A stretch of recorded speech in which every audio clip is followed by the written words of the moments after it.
It's Saturday morning. It's 9 o'clock. It's time for the Monster Magic Saturday Show. Let's do this. Wake up, it's a beautiful morning. Feel the sun shining for your eyes. Yay! Good morning, people. And I've just realised the best thing about this Saturday show is that I don't even have to get dressed. I haven't even brushed my teeth. So you don't have to either. Isn't that terrific? We can just enjoy each other's company in the comfort of our loungewear. So it's Saturday morning. Now, what have I got for you? So the first thing, I've got the first two tricks are by the same person, a guy called Juan Capilla, who I don't really know. And all I do know about him actually is he's had a couple of misses in the past that perhaps I may have knocked. So is he going to redeem himself? Of course he is. He's done an amazing job with these two tricks. I think the first one is a re-release, which I'll talk about now, but it's just come in. It is a blow. Now, what blow is, or the effect essentially, is Doc Dailies, but a two-phase Doc Dailies. So if you know Doc Dailies, it's usually done with the aces. In this case, it's done with the queens. And you put two red queens into a spectator's hands. In this one, you give them a blow, and you show that you've actually got the two aces and that they've got the two black aces, queens. I'm getting confused. I'm getting confused between the two. So with Doc Dailies, you show you've got four aces. You give them the two black cards. You then blow. You've got the two black cards. They've got the two red cards. You all know Doc Dailies. You all know it. And this one follows that the same. The first phase is exactly the same. The second phase begins exactly the same, but instead of you just turning over your cards, you turn them over to show that you've got the two black queens. You give them a blow, and visually, like a flash of lightning, they change into the two red queens, and the spectator has the two black queens in their hands. I hope I've explained that. It is really good. It's really good. So I'll tell you what, so the advantage of it is you can basically do Doc Dailies anyway. With this gimmick, you do Doc Dailies. The last trick of Doc Dailies. If you want to do the last trick of Doc Dailies, do it with these, pull them out of your packet trick wallet, do your last trick with the queens and put them away. If you want to do the second phase, which I highly recommend that you do that, and it just adds. So Doc Dailies is quite quick. It is essentially, Doc Dailies is quite visual, really, but this is a very visual change, much more visual. The second phase makes a sense of the blowing on the cards, and I think it really does lift it. It does make it a much better trick, makes it last a bit longer, and really gets gasps and wows. When those two cards change from black to red, it is eye candy. Last trick of Doc Daily. Don't want to go messing with that, lad. That's classic, is that? Classic. Untouchable. Untouchable. Don't go messing with Doc Dailies. Never heard out so daft in my life. The gimmick is essentially just one of the cards is gimmick. So the other cards are all completely legit. So that gimmick will sit inside an ordinary deck of cards. If you want to do a few tricks beforehand, you can. As long as they don't involve that particular queen, you can do that. You can do that easily. You probably have to take a couple of cards out, otherwise the deck will look a bit too thick. But so it will sit in plain sight, or you could simply just have it, which I'll do for his other trick actually, which I'll mention later. Just have it inside your cellophane, and you can then just add it onto the deck when you want to go into it. The gimmick isn't one of those gimmicks that I really like. I'm not a big sort of gimmick anyway person, but I mean double faces and all of that stuff, but anything over than that I tend to avoid. And I was very nervous about this one breaking because I don't really play with these sort of gimmicks very much at all, but it's been incredibly sturdy. I started off being very gentle with it, and now I'm very casual with it. I guess essentially it will loosen up. Maybe I'm being more casual because it has loosened up a bit. I guess essentially eventually it will become over loose, and then you'll have to repair it. He does talk about repairing it. Essentially, if it breaks, you probably have to repair it, definitely. But I don't think it's going to break on you, from what I gather. He shows you how to repair it, and to be honest, it is so quick and easy to prepare. It's brilliant. Even I could do it. As long as you can thread a needle, you'll be able to repair this in no time, even on the fly if you've got a needle with you. So yeah, no, I really do recommend it. He teaches how to do doc dailies. It's very easy to remember how to do it. It's not much more to say really, apart from the fact it's how much is it? It's $22.99. You get the gimmick, you get all of the other queens as well thrown in. So if you want to do it as part of a package trick or from your deck of cards, then you can. So that's Blow. One Capilla, $22.99. A visual doc dailies.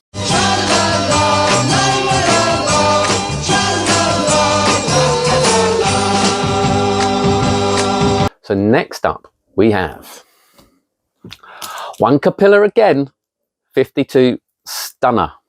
52 Stunner is I'll tell you what it is. So you start off, you have a spectator choose a card, they then put it back in the deck, you give the deck a shuffle, they can shuffle the deck if they like, you then pull out one card and you go, would it be amazing if I have removed your chosen card from the deck? They go, yes, of course it would. You turn it over and it is a 52 on one card. Big laughs. Wait for all the laughs to die down.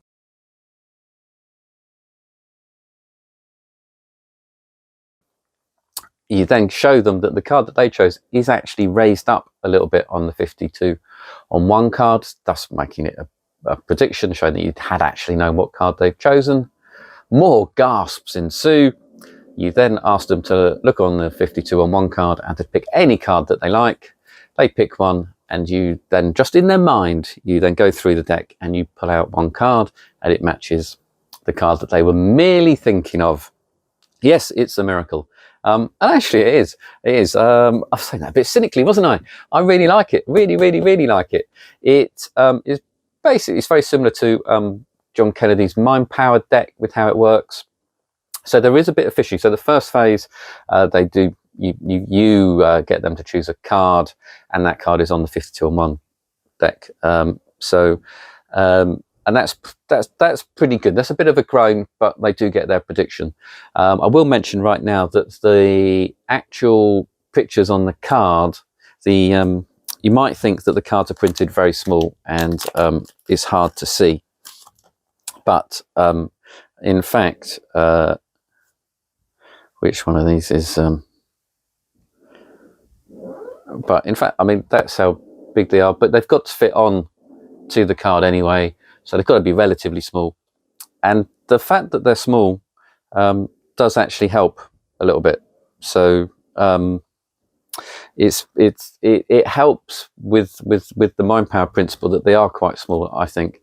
So although you probably want someone who's got good eyesight or they're wearing their glasses, I think that's about as the cards are an appropriate size on here. You do get 2 52 cards in there, so I've just shown one is gimmicked, one isn't. He does say you can swap them out. So in the first phase you can show them the genuine 52 on one card, and then you can swap it out to the other 52 on one card. I don't think that's necessary. I've just used the gimmick 52 on one card all the way through. No one's pulled me up on it, and it's much easier, and it does mean that there's just one card to carry around in order to perform this 2-phase mind-blowing mind card trick. So yeah, it sits nicely. So I just have the one card, and as I said earlier, this is the one card that I have in my cellophane on here, so I can just open up a deck of cards, and when I want to do 52 Stunner, I just take it out of the cellophane. He does talk about outs, so you can have, obviously, so with the mind, if you're familiar with the Mind Power deck, there is some fishing in the second phase to find out exactly which card your spectator is thinking of. He talks about various outs you can have, where you can have the cards. Well, you know what outs are, don't you? Which is fine. I like the fishing, and I don't care about getting the fishing wrong. There's only a couple of questions in this, but for me, when I get it wrong, it accentuates the fact that it's impossible. People then think I haven't got a clue. They're expecting me, you know, they've got this vision of that I'm in trouble. It's impossible anyway that I know which one of the 51 cards they're thinking of. The fact that I can't even get the colour right means, he's got no chance. He's got absolutely no chance. So it almost leads them down the path of you failing, and then bam, you hit them between the eyes with the correct card. So for me, getting the fishing wrong is almost as powerful, if not more powerful, than when you get it right. When they go, oh, we got it right, that's good. Oh, we got it right, that's good. Oh, we got it right. It's sort of that path as opposed to bam. I hope that makes sense. So don't be scared of the fishing. I don't worry about the outs, because for me, I perform more casually in a walk around environment. And yeah, I mean, it's how much is it? It's $17.99. Craig Petty reviewed it. I can't remember what he gave it, but I think he liked it. For me, it's a no-brainer to have this in the cellophane of your card box, ready to go. It is easy to do. There's nothing really to remember. There's no slights essentially. So it's a great little winner. It's very smart thinking. It's kind of a bit annoying that I didn't think of it. I'm very surprising that no one else has thought of it before. So well done, Juan Capilla. The funky gibbon. The funky gibbon. We are here to show you how. Ooh, ooh, ooh, ooh, ooh, ooh. The funky gibbon. The funky gibbon. Oh, and now I must mention, if you've seen this review, the Lucky Lotto review, Craig Petty's Lucky Lotto, it's a great review I did of that. I was amazing in this one. Really good review. One of my favourite reviews, probably my best review ever, is the Lucky Lotto. And here they are. You've now got refills. So the big thing, if you've ever watched that review, is that there were no refills for it. You had to buy the whole trick again at 40 quid. Now for £12.99, you can get 10 refills, which making it £1.30 per performance, which is fine, which is a performance, well, I'm happy. I'd happy going, you know what, can't think of anything you could buy for £1.30 anymore. So there you go. So £1.30, amaze your friends, and you can tear up the scratch cards and be very happy. So £1.30, excellent. Lucky Lotto refills at last. Also coming back in is the amazing Hider Key. Hider Key, Chris Rawlins. If you don't know what Hider Key is, you can check out my interview with Chris. Check it out. It's on the channel. It's a great interview. I was so good. Probably, I mean, I overshadowed Chris in this one, to be fair. He did his best. But I'm really the star. But that is Hider Key. Hider Key's actually the star. It is a very good way of vanishing the key on your key ring and having it reappear anywhere else. And also there's kickback routines, and Greg Wilson has put stuff out on it. So this will be in around the 25th, I think, of April. Chris is shipping them on the 24th, or Chris should receive them on the 24th. Hopefully if they arrive in the morning, he can ship them out the same day. Hider Key, £54. A super little trick that I think is going to be around for a long time. It's going to be one of those things like double cross that people keep buying. So yeah, it's very well done by Chris, and it's a very well made gimmick. Also coming back in is Wonder Blocks. Yes, so that's back in stock now. If you don't know what Wonder Blocks is, I did a great interview with Ian Bailey. There it is. It's my best interview, that one. That is the best one. Don't be fooled by what I said earlier about Hider Key. That's the best interview there, Wonder Blocks. Which is super. It is a Lego wand that you put together, and the ends jump around, and it's visual, it's easy, it involves Lego, and it's not cards or coins. So that's back in stock. I can't remember how much it is, but it's not very much. And it is highly recommended by me and most people. If you go in on Cafe or read any reviews, you'll see that everyone is loving it and having a lot of good time. And also, yeah, if you watch that interview with Ian, he also talks about how it originated, what his first idea was, and how it then developed into Wando Blocks. And the reason I mention that is because I'm putting together a wee group of videos on creativity, because creativity, you know, interests me, and a lot of people come up to me and say, Alex, how are you so creative? Where do you get your ideas from? You're amazingly creative, you are. They don't, but I wish they did. But creativity is something that people feel there are creative people, or people have this gift that's bestowed upon them by the gods. Actually, I think the Greeks did think that. But I don't think it is. I think creativity is perhaps a skill or an ability, a muscle. It is a way of thinking. So everyone has the ability to be creative, for sure. In the same way everyone can juggle. No one's born being able to juggle. It's just the person who practices the most is the better at it, really.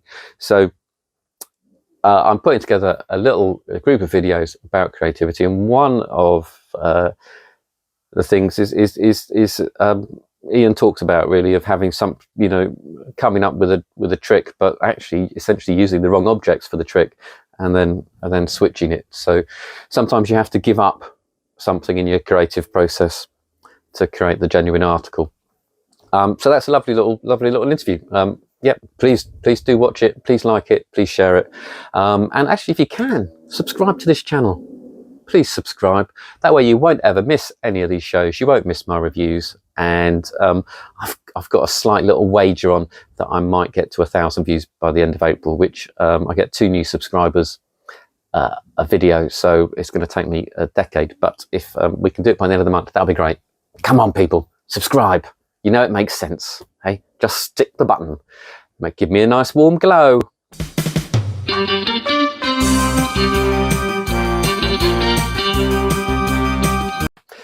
Right. Where were we?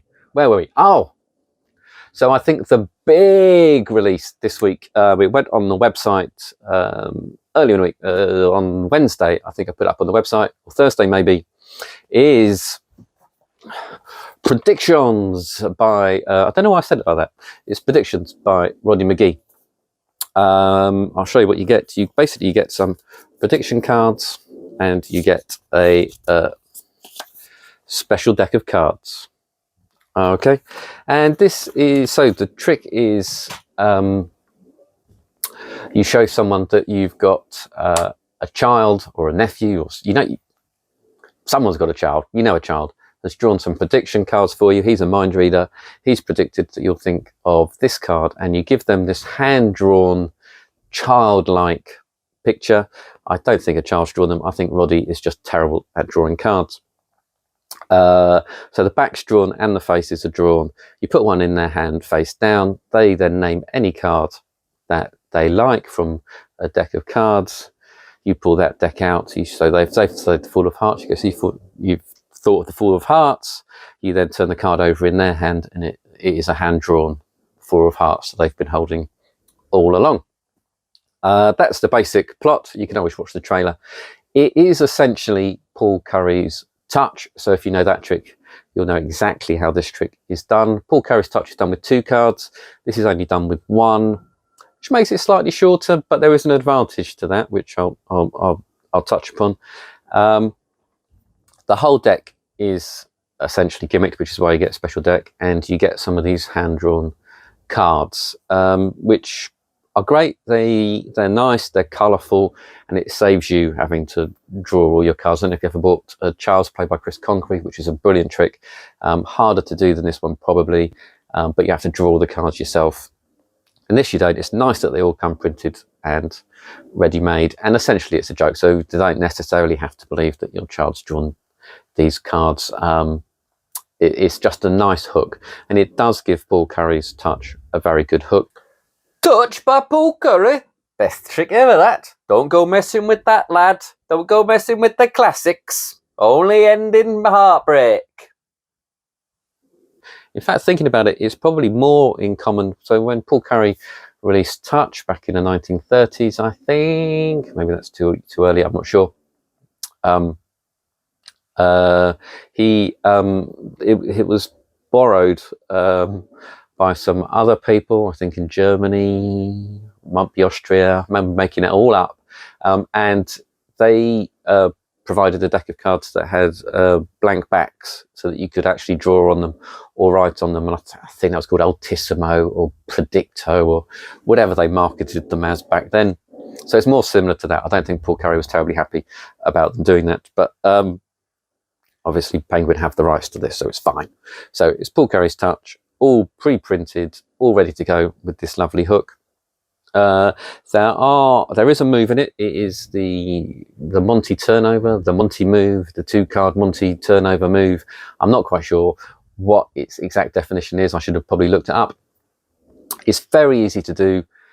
There is a discrepancy with it. but don't let that worry you. You would be surprised. It does fly. And most discrepancies work. If you think of a lot of card forces or a lot of self-working tricks, they're often slightly discrepant, but no one worries about them. And the reason for that is that your brain is essentially very, very lazy. So don't worry about that. The move is very simple, and it is been used in so many tricks that to doubt it is foolish. In fact, I'll tell you what, so an example is if you ask someone, if someone says toast 5 times and then you ask them to ask them to say toast 5 times and then ask them what they put in a toaster, they will say toast, because your brain has sort of gone toast, toast, toast. It sort of memorized it all, and it then thinks toast is the answer. In the same way, most people's brains have seen things being turned over so many times that the brain accepts what it sees as the answer. I think that's right. I don't know. There'll be some neuroscientists out there saying I'm talking rubbish. So the move is dead easy, discrepant, but flies, and is perfect for this trick. Paul Curry's touch is an amazing trick. This is a great take on it. The only other thing is that you do have in their hands, you probably don't want to leave the card in the spectator's hands for too long, which is probably why I think the 2-card version of touch I normally do on a table. With this one, because you're probably doing it walking around, it's quite good that it's only 1 card, so they don't have it in their hand for too long. Nick Lopoco does the tutorial. It's nice, it's thorough. It's got some good tips in it, and he also shows you, so that all the decks are red, but he does show you if you prefer blue, how to change your gimmick so you can do it with a blue deck, which is a great little thought. And he teaches a couple of ways of doing the turnover. It's great. It's only $24.99, and you get the whole printed deck, everything else. It's quite a short trick, so I personally would make a big thing of the story. It's what Nick recommends in the tutorial as well. Make a big thing about your nephew who's a bit bad at drawing, but he's only 28. Anything like that, and you've got a charming, powerful trick. It is, so even though it's quick, the fact that they've had this card on their hand and they've simply named a card, and that is the card that they've been holding the whole time, it's almost a burglass effect now I think about it. It's good. Also back in stock is Vox. Yep, I did a review of Vox. Great review. Check it out. Did a review of Vox, but it's got a performance on the review. It's really good. But watch the review. I won't say too much about it, but it's a bit of a bargain. As long as you've got an iPhone, I would recommend Vox. And I've also got in stock the whole thing by Daryl. This is one of those parlor tricks. It's slightly amusing. You can do it on stage as well. You get Daryl's teaching. You also get the Murphy's guy, Javier, showing you how to do it as well. So you get the original tutorial and Javier's tutorial. It's easy to do. It's one of those things. It's a bit like if you ever do Matthew Garrett's stand-up Monty. You just got to get the order and the memory right. And once you've done that, you've got a nice little 3-minute, lightly amusing, baffling stage routine for just £21, is it? £21.99. And it's really good. It's fun to do. I say it's fun to do. I'm still trying to remember it, but it's certainly one that I'm gonna try and put into my repertoire for actually. It's probably going to be one of those things where if something goes wrong, I'll probably fill the time with this. So there you go. It's the whole thing by Daryl. And also, I don't know if anyone has watched it. I think about 100 people may have watched my video of What's Mine Is Yours. So Eric, these cards are obviously all mine at the moment. They all belong to me. But Rufus, I'm going to give you a chance to choose one that's going to be yours. Okay. Rufus, point to anyone you think might be yours. That one. Excellent. Whew. Right. These are, in fact, all mine. Still, incredibly. And that one is, in fact, yours. Oh, I know. Thank you. You loved it so much. You loved it so much, Eric. I'm going to give you a go. I'll mix you up. And what was it? You touch one that you think might be yours, or just point to one if the. This one here. This one here. Yeah. Tricky, going low. Yeah. You think that might be? Always go low. Always go low. So these are, of course, all mine. They genuinely are. No, it can't be mine. That can't be yours. It could be. It is. It's yours. Hey! Very good. Brilliant. More. Well, what I will do is I'll take yours and I shall put it right in the middle. Right. And so, Eric, I want you to choose one that you think couldn't possibly be yours. Possibly be mine. Just point to one that couldn't possibly be yours. No, I put it in the middle. Which one do you think? Oh, it's going to be that one. You reckon it's that one? Surely. Well, like I say, I'm very pleased you chose that one because that is yours, and these are indeed all mine. Oh, brilliant. Oh, I know. Very good. Thank you. But it's a great little trick. It's back in stock, and that leads me into this trick, which is called The Lone Stranger. By Paul Richards. This is in sort of the Penguin. If you sift through Penguin down pages and pages and pages until your eyes begin to bleed, you'll find The Lone Ranger by Paul Richards. I saw it. I quite like the look of it. I'm hoping it's a hidden gem. So there'll be a review of this coming out later this week. But I think Paul Richards is sort of an unforgotten hero, sort of part of Elmwood magic. And so The Lone Stranger, where no matter which card they pick, it always matches the odd backed card. So it's sort of Chicago opener-ish, which if you watched last week's show, you'll know I'm a big fan. So I'll see how that is. But I'm looking forward to trying it out. And I think that brings us to the end. In fact, what that brings us to is competition time. Woo! Rosemary, the telephone operator? No. Henry, the mild-mannered janitor? Could be. Hong Kong Phooey, #1 super guy. Hong Kong Phooey. Yes, I should have told you there was a competition at the start of the program, so you would have sat through the entire thing. I mentioned creativity earlier. This is going to be about creativity. So rather than just picking a card or doing anything nonsense, I want you to have a little think, because part of the problem with creativity is you've got to have something important to think about, worth what your mind thinks is worth thinking about, churning over in your background. So you've listened to your subconscious, the background of your mind, I think, is where your ideas are created, which is why some people say they just pop in to my head and they don't say exactly where they get the idea. So if you've got something that you think is important, and this is important because if you win this competition, you will get a copy of The Lone Stranger, which I hope is very good. So the idea is that I want you to mull this over in your mind, keep it stewing, festering in the back, not festering, festering's not a very attractive word, is it? Just mull it over in the subconscious of your mind, because it's important, because you can win a copy of The Lone Stranger. And one of the other problems of creativity is what you actually think about. So if you ask someone to draw a picture, they will obviously struggle and have a little thought about what they're going to draw. If you say, can you draw a vase with 3 flowers in it, they will immediately draw a vase with 3 flowers. So I'm going to give you the problem which you to mull over, and I just want it in the back of your mind, and hopefully at some point before next week's show, the answer or your favourite answer will pop into your head and you will give yourself a big pat on the back. So the question is, what is the most creative way you can think of to find a needle in a haystack? So you've got to find a needle in a haystack. That is the problem. And I want you to keep that. What's a fun, interesting, quirky, creative way of finding a needle in a haystack?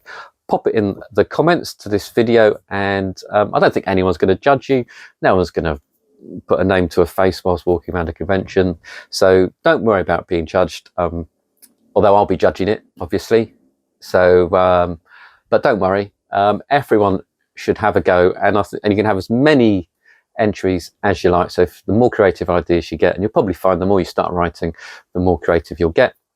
Keep it over in your mind. You've got until next week. Just pop it in the comments, and the one that I either like the most or the one that matches what I have written down in the back of my pad will be the winner. Maybe both. Maybe someone comes up with one more creative than me. I'll give them a prize too. So yeah, and that's it for the show. So please do enter the competition. Please do subscribe. It does encourage me to carry on with these videos. And I hope you all have a lovely rest of the weekend. And maybe just don't get dressed. Sit in front of the TV now. Put your feet up. I'm sure there's Laura Koonsberg is on. And enjoy your Saturday. Bye.